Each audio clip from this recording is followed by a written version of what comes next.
Selanjutnya sejumlah informasi kriminal dari berbagai daerah kami rangkum dalam Busur 6.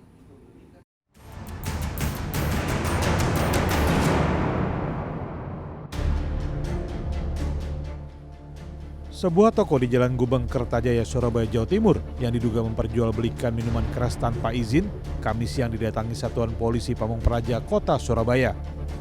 Kedatangan ini dilakukan setelah petugas menerima banyaknya laporan dari warga sekitar yang resah dengan penjualan miras. Meski tak menemukan botol minuman beralkohol dalam toko tersebut, petugas tetap melakukan penyegelan.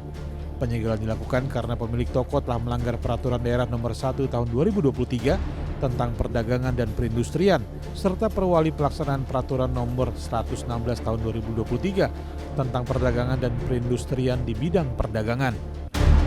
Aksi pencurian yang terekam CCTV ini terjadi di salah satu minimarket di Jogonalan, Klaten, Jawa Tengah, Kamis dini hari.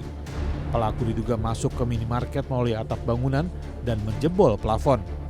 Dalam aksinya, pelaku menggasak sejumlah barang dagangan, termasuk sepatu milik karyawan minimarket yang berada di gudang, juga ikut dicuri. Akibat pencurian ini, total kerugian sekitar 14 juta rupiah. Kasus ini tengah diselidiki polisi. Setelah ditetapkan sebagai tersangka akhir tahun lalu, FCN atau yang lebih dikenal dengan nama Siskae mengajukan gugatan pra-peradilan ke Pengadilan Negeri Jakarta Selatan. Gugatan dilayangkan karena selebgram itu tidak terima ditetapkan sebagai tersangka dalam kasus dugaan industri video porno. Dalam kasus video porno itu, Siskae adalah salah satu dari 9 pemeran wanita. Pengadilan Negeri Jakarta Selatan telah menunjuk Sri Rezeki Marsinta sebagai hakim tunggal yang akan memimpin jalannya sidang pra-peradilan 22 Januari mendatang. Jajaran Satuan Narkoba Polres Metro Bekasi Kota bersama Muspika Kota Bekasi, Jawa Barat, Kamis siang memusnahkan 12 kg sabu hasil pengungkapan jaringan internasional. Sabu dimusnahkan dengan cara di blender, disaksikan petugas dari Pusat Laboratorium Forensik Mabes Polri. Pengungkapan berawal dari tertangkapnya satu tersangka di salah satu apartemen di Kota Bekasi awal November 2023 lalu. Polisi yang melakukan pengembangan ke wilayah Tangerang, Banten mendapatkan barang bukti sabu seberat 12 kg. Dari hasil penyelidikan dan pemeriksaan, ternyata bandar pemilik barang haram tersebut berasal dari Malaysia. Para tersangka akan dijerat undang-undang tentang kepemilikan narkotika dengan ancaman hukuman penjara seumur hidup atau hukuman mati. Seorang pemuda berinisial KR diringkus Satuan Reserse Kriminal Polres Kota Waringin Timur, Kalimantan Tengah karena tertangkap mengangkut BBM bersubsidi jenis solar tanpa izin. Sebanyak 600 liter solar bersubsidi dimuat di tangki kotak dan diangkut menggunakan mobil bak terbuka.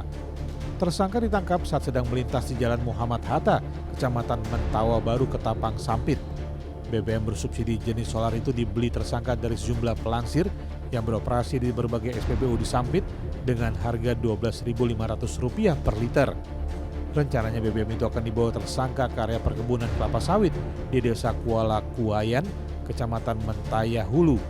Belum diketahui apakah BBM itu akan digunakan sendiri atau dijual kembali.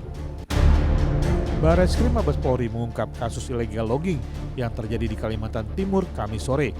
Dalam kasus ini, polisi menetapkan tersangka berinisial J yang bekerja sebagai surveyor di PT CSS Jakarta Utara. PT CSS merupakan perusahaan yang bergerak di bidang pemanfaatan hutan kayu, hutan alam, dan memiliki konsesi hutan di Kabupaten Murung Raya, Provinsi Kalimantan Tengah seluas 300 hektar. PT CSS diduga melakukan penebangan kayu ilegal sebanyak 1.790 gelondongan kayu jenis meranti di luar batas wilayah konsesi. Kayu gelondongan hasil jarahan hutan tersebut dikirim ke PT KWI, perusahaan pengolahan kayu yang ada di Desa Paji, Kecamatan Pucuk, Kabupaten Lamongan, Jawa Timur. Kini kayu-kayu gelondongan hasil illegal logging yang berada di dalam PT KWI disita sebagai barang bukti.